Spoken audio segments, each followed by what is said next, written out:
एक ऐसी दुनिया जहां लोग पानी की बूंद बूंद को तरस रहे हैं। डेली का काम बिना पानी के करने को मजबूर हैं। कैसे करेंगे, क्योंकि उन्हें पीने तक का भरपूर पानी नहीं मिल रहा है। जैसा हमेशा होता है, अमीरों के पास चाहे दुनिया में कैसी भी मुसीबत क्यों ना आ जाए, उन्हें परेशानी नहीं होती। वैसा ही कुछ यहाँ पर भी होता है। बड़ी बड़ी प्राइवेट कंपनियों ने जमीन के अंदर पानी निकालने के लिए मशीन लगा दी है, क्योंकि अभी भी कहीं कहीं ऐसी जगह है जहां जमीन के अंदर से पानी निकाला जा सकता है। और उन जमीनों से जितना भी पानी निकलता है उसे शहरों में सप्लाई कर दिया जाता है, जहां अमीर लोग रहते हैं। लेकिन गरीब लोगों बेचारे गांव में रहने को मजबूर है। उन्हीं गरीब लोगों में से होम्स परिवार है दोस्तों, जिसमें उसका पिता अर्नेस्ट, माँ कैथरीन, बड़ी बेटी मैरी और छोटा बेटा जोरम शामिल है। बड़ी मुश्किल से यह परिवार में अपना गुजारा कर रहा था।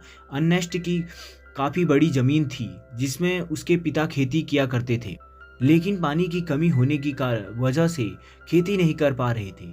उन्होंने सरकार से भी बात की। मेरी ज़मीन अभी भी फर्टाइल है, यानी कि पानी मिले तो इस पर फसल उगाई जा सकती है, लेकिन किसी को भी नेस्ट की बात पर भरोसा नहीं है।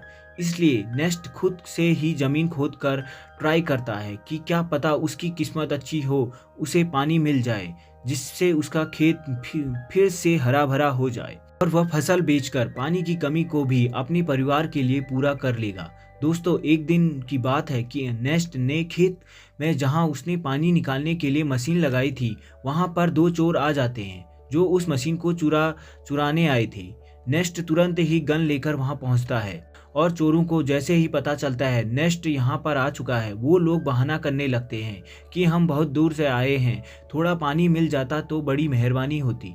पर दोस्तों, तभी वो चोर मौका देखकर अपने पास रखी गन निकाल लेते हैं ताकि नेस्ट को शूट कर पाएं। लेकिन नेस्ट का पाला तो ऐसे चोरों से डेली पड़ता था, इसलिए वह तुरंत ही उनको शूट करने के लिए पहले ही गन चलाकर उन्हें वहीं पर ढेर कर देता है। नेस्ट अपनी मशीन को चेक करने आता है, लेकिन बेचारे को पता लगता है कि यहाँ से बहुत पानी निकला था, वो भी खत्म हो चुका है। इसका मतलब कि अब उसे किसी दूसरी जगह गड्ढा खोदकर मशीन लगानी होगी ताकि वहां से पानी निकाला जा सके। अब नेस्ट जोरम के साथ वाटरमैन के पास जाता है। दोस्तों, वाटरमैन ऐसे लोगों का ग्रुप है जो प्राइवेट कंपनियों के लिए काम करते हैं, बड़ी बड़ी मशीनों को लगाना ताकि अंदर से पानी निकाला जा सके और यह पानी को शहर में सप्लाई किया जा सके। अन्य लोगों को शराब या खाने पीने की चीज़ें डिलीवर करने का काम करता है। वो शहर में सारी चीज़ें अपने गधे पर लाद कर लेकर आता है और इन वाटरमैन को देता है।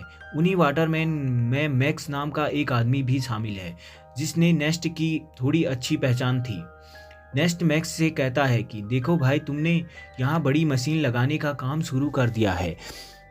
यहाँ से थोड़ी दूर मेरा खेत है जहाँ पानी आता था वैसे, लेकिन तुम्हारे वहाँ वो बड़ी मशीन लगाने की वजह से जो थोड़ा पानी खेत में मिलता था, अब वो भी बंद हो गया है।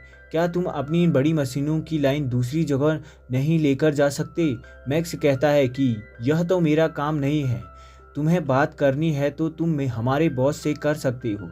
नेस्ट को पता होता तो कि बॉस उसकी सुनने वाला ही नहीं, इसलिए वह बेचारा अपना छोटा सा मुंह लेकर जोरम के साथ घर आने के लिए आता है। लेकिन जब इंसान की किस्मत खराब हो तो उसके साथ बुरी चीज़ें होने में भी टाइम नहीं लगता। नेस्ट के साथ भी ऐसा ही होता है। आते समय उसके गधे का पैर पत्थर से टकराने की वजह से नीचे गिर जाता है और गिरने की वजह से उसकी एक टांग टूट जाती है। बेचारा गधा प्याज से पहले परेशान था, टांग टूटने की वजह से उसको और तड़प होती है, इसलिए नेस्ट उसकी तकलीफ को ख़त्म करने के लिए मजबूरन उसे वहीं मार डालता है। के बाद वह एक ऑक्शन हाउस में आता है जहां पुराने रोबोट्स को रिपेयर करके बेचा जाता है। नेस्ट ऐसे ही एक रोबोट को खरीदने आया था ताकि आगे से वह डिलीवरी का काम संभाल पाए। साथ ही ऑक्शन में फेलम नाम का बंदा भी रोबोट पर बोली लगाने आता है, लेकिन आखिर में नेस्ट को वो रोबोट मिल जाता है, जिसे पाकर नेस्ट और जोरम बड़े खुश होते हैं कि चलो कुछ तो काम की चीज़ आई हाथ। इसके बाद दोनों हॉस्पिटल आते हैं जहां कैथरीन है। कुछ समय पहले वह दुर्घटना का शिकार हो गई थी, इसलिए वह चल नहीं पा रही थी। हॉस्पिटल में वायर के जरिए कैथरीन को रखा जाता है। वॉयर वो होता है जिससे उसे चलने में मदद मिलती है। अब नेस्ट के पास इतने पैसे तो है नहीं कि वह वॉयर सिस्टम को खरीद कर घर लेकर आ पाए, इसलिए वह उसके परिवार के लोग हॉस्पिटल में कैथरीन से मिलने आए। अब हॉस्पिटल के बाहर नेस्ट की मुलाकात बबी रॉबी नाम के एक बंदे से होती है, जो नेस्ट का बढ़िया दोस्त है, काफ़ी ज़्यादा करीबी है। उसके पास तो रहने के लिए घर तक भी नहीं है, साथ ही वो दिमाग से भी थोड़ा कमज़ोर है। इसलिए नेस्ट उसके पास जो थोड़ा बहुत पानी होता है वो रॉबी और उसके परिवार को दे देता है, क्योंकि भले ही नेस्ट के पास भी पानी की कमी है, लेकिन बंदे का दिल बहुत बढ़िया। वहाँ से नेस्ट घर आता है, उसके पास पहुंच जाता है। उसे कहता है कि मुझे तुम्हारा रोबोट चाहिए, कुछ ज़रूरी काम है। नेस्ट को पता था कि फिल में एक नंबर का बदमाश आदमी है जो रोबोट वापस करने का नाटक करेगा, इसलिए नेस्ट रोबोट देने से उसे साफ मना कर देता है। साथ ही दोस्तों, मैं आपको बता दूं कि फिल और नेस्ट की बेटी मैरी एक दूसरे के साथ चक्कर चल रहा है। नेस्ट ने कई बार मैरी को समझाया कि फिल से दूर रहे, वो अच्छा इंसान नहीं है, लेकिन मैरी सुनने को तैयार ही नहीं है। फिल की वजह से ही वो अपने पिता से नफरत करने लगी। अगले सीन में नेस्ट एक जगह गड्ढा खोद रहा होता है। उसे उम्मीद होती है कि शायद यहाँ से पानी निकल जाए, लेकिन बड़ी मशीनों के पाइप प्लान के कारण आसपास का पूरा इलाका सूखा पड़ा है। इसलिए नेस्ट ने यहाँ भी निराशा का सामना करना पड़ता है। साथ ही गड्ढा खोदने के दौरान नेस्ट जोरम से बात कर रहा होता है। वह कहता है, जब मैं शहर गया था वहाँ मैंने एक लड़की को देखा, उसके बाल तो छोटे थे लेकिन देखने में बहुत सुंदर है। तुम तो बेटा बड़े हो चुके हो, कहो तो तुम्हारी बात करवा। हमारे पास जो पल बचे हैं उसे अच्छे से जी लेना चाहिए। ऐसे ही बाप बेटे आपस में बात कर रहे होते हैं। इसके बाद नेस्ट जैसे ही घर आता है, मैरी उससे कहती है, मुझे पैसे चाहिए पापा, मैं फिल के साथ जा रही हूँ, मुझे यहाँ पर बहुत घुटन हो रही है। नेस्ट कहता है, घुटन हो रही है? मैंने बचपन से तुम्हें पाल पोस कर बड़ा किया है, सब कुछ देने की कोशिश की तुम्हें, और फिर भी तुम ऐसी बातें कर रही हो। मैरी तो ऊपर से जवाब देती है, कहती है, हम यहाँ पर जी नहीं रहे हैं, सरवाइव कर रहे हैं, और मुझे ऐसी ज़िंदगी चाहिए ही नहीं। नेस्ट के लाख समझाने के बाद जब मैरी नहीं मानती, नेस्ट मैरी को कमरे में बंद करके खिड़कियों पर कीलें लगा देता है ताकि वह फिल से मिल न पाए। नेस्ट जैसे सप्लाईज लेने के लिए शहर जाने वाला होता है, तभी उसे पता चलता है कि रोबोट गायब है। यह देखकर उसकी हालत खराब, वह परेशान हो जाता है। वह समझ चुका है कि यह काम फिल का है, उसके अलावा कोई यह दूसरा काम नहीं कर सकता। वह तुरंत वाटरमैन के पास आता है ताकि उसे पूछ सके कि क्या फिल यहाँ आया था। वहाँ पर आते ही मैक्स और बाकी वाटरमैन मिलकर नेस्ट पर धावा बोल देते हैं और जमकर उसकी पिटाई करने लगते हैं। उनका कहना था कि तुमने हमारी सप्लाई चुराई, जो हमारी मेहनत की कमाई थी, जिसे तुमने शायद कहीं और बेच दिया। नेस्ट कहते हैं, अरे ये क्या कह रहे हो तुम? मैं खुद यहाँ तुमसे पूछने आया हूँ कि क्या मेरा रोबोट लेकर यहाँ आया था, लेकिन उल्टा तुम लोग मुझे मार रहे हो। नेस्ट यहाँ पर समझ चुका था कि जरूर फिल ने शहर से मेरे बदले सप्लाइड मैन को देने के बजाय चुरा कर कहीं और लेकर चला गया है। इसलिए दोस्तों, नेस्ट जैसे तैसे वाटरमैन से पीछा छुड़ाकर फिल को ढूंढने लगता है और वह उसे मिल भी जाता है। साथ ही नेस्ट का शक भी सही, उसने ही सप्लाई चुराई थी जिससे वह बड़े आराम से खा पी रहा था। इसलिए नेस्ट गन पॉइंट पर लेकर फिल को डरा देता है और उसे वाटरमैन के पास ले जाने लगता है, यह बताने के लिए कि सप्लाई मैंने नहीं, फिल ने चुराई थी। आगे बढ़ते ही दोनों काफ़ी ज़्यादा थक चुके थे।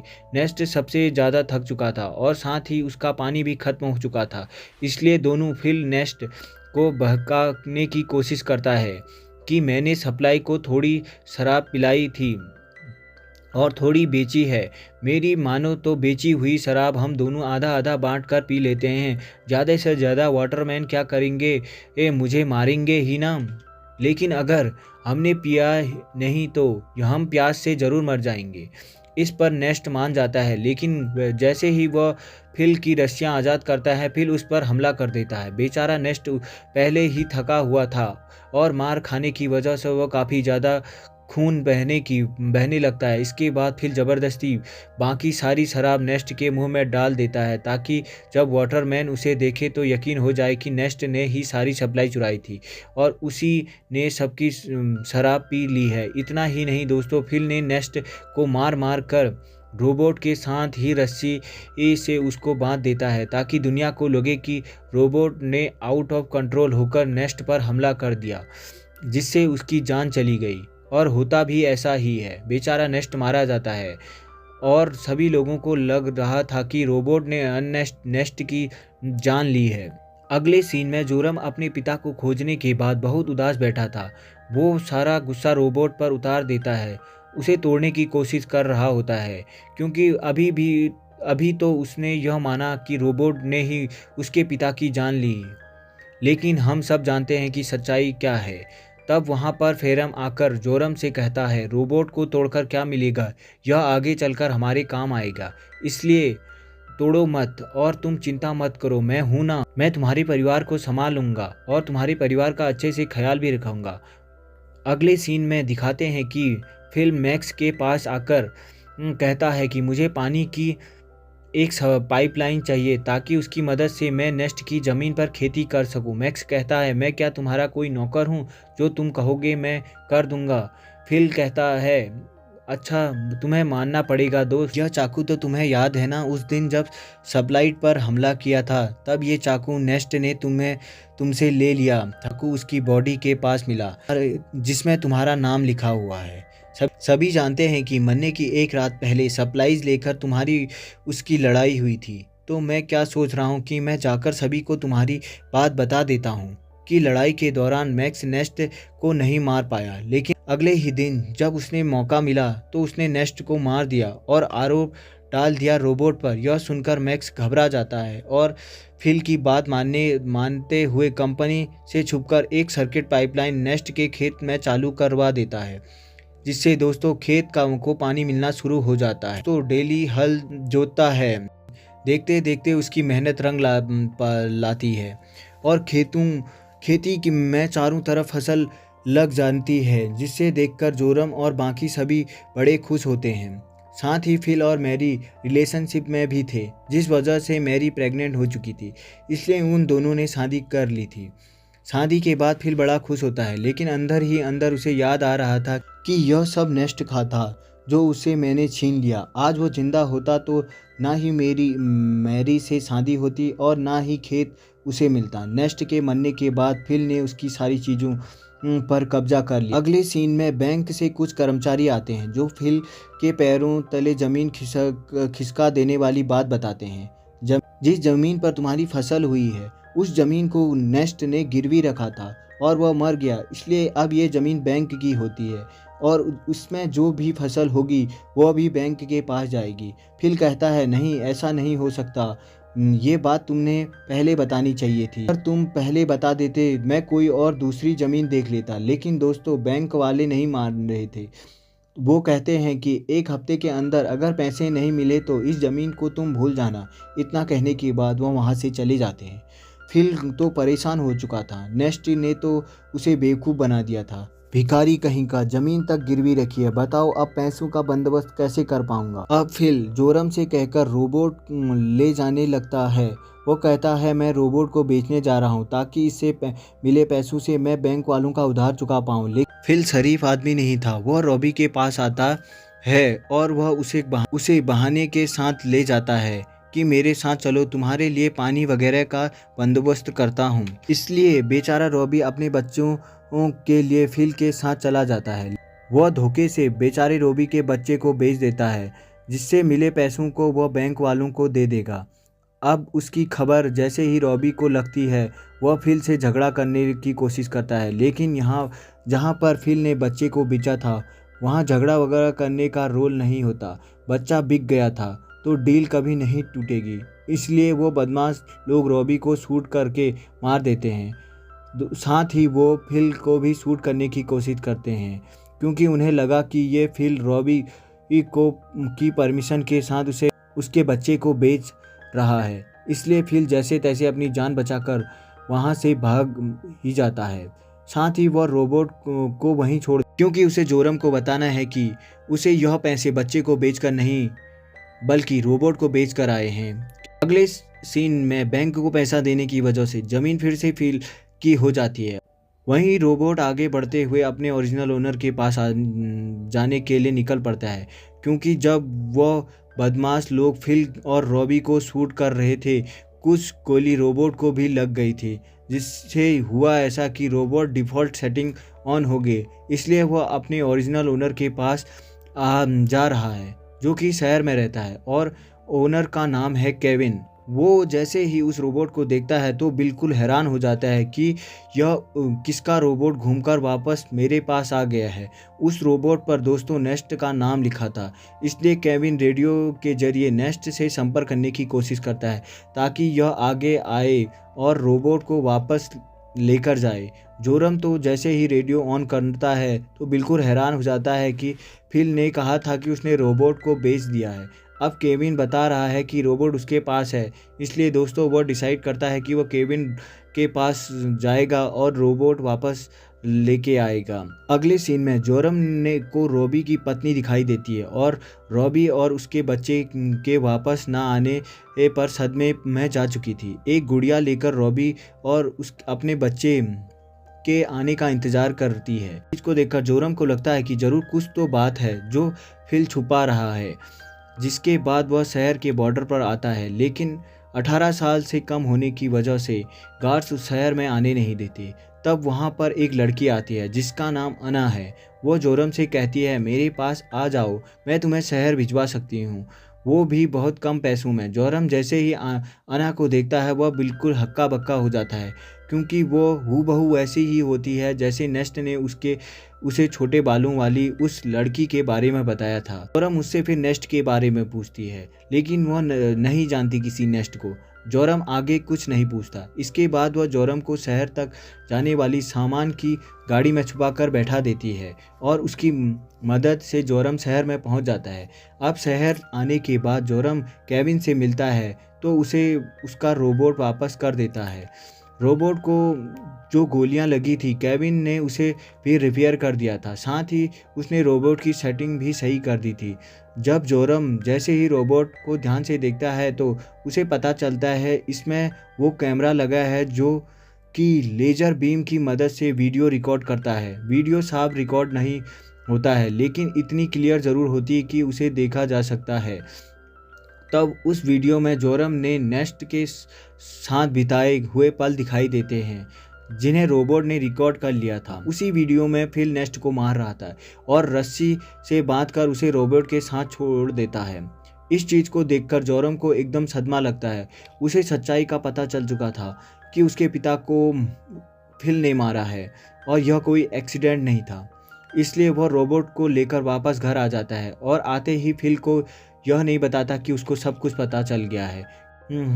मालूम पड़ा कि फिल ने किया है तो वह सदमा बर्दाश्त नहीं कर पाएगी, ऊपर से प्रेग्नेंट भी है। इसलिए जोरम ने एक प्लान बनाता है और फिल से कहता है कि मैंने रेडियो पर सुना कि रॉबी तुम्हें बुला रहा है। अब यह सुनकर फिल परेशान हो गया कि रॉबी तो मर चुका है, यह कौन रॉबी है जो मुझे बुला रहा है। इसलिए वो कहता है यह शायद कोई दूसरा फिल होगा जिसके लिए वह रॉबी बोल रहा है। अब प्लान फेल होता देखकर जोरम एक लेटर लिखता है फिल को, ताकि फिल को ऐसा लगे कि लेटर रॉबी ने भेजा है और वह उसे उसी जगह बुला रहा है जहां नेस्ट मरा था। लेटर देखकर फिल समझ चुका था कि कुछ तो गड़बड़ी है, मुझे वहां जाकर देखना पड़ेगा। इसलिए वह उसी जगह पर जाता है जहां पर उसने नेस्ट को मारा था। आगे बढ़ते हुए उसे ज़मीन पर एक पर बना हुआ गड्ढा दिखाई नहीं देता और वह गलती से उसी गड्ढे में गिर जाता है जहां गिरने से उसका पैर टूट चुका था और वह मदद के लिए चिल्ला रहा था। तब वहां पर जोरम गन लेकर आता है। उसे इतने गुस्से में देखकर फिल समझ जाता है कि जोरम को सब कुछ पता चल चुका है और यह सारा प्लान जोरम का ही था। जब फिल जोरम को बहलाता हुए कहता है कि देखो जो हुआ उसके लिए मैं शर्मिंदा हूँ, मुझे माफ़ कर दो, लेकिन देखो मैंने मैरी और तुम्हारा कितना अच्छे से ख्याल रखा है। अगर मुझे कुछ हुआ तो मैरी को सदमा लग जाएगा और वह बर्दाश्त नहीं कर पाएगी, इसलिए मुझे जाने दो।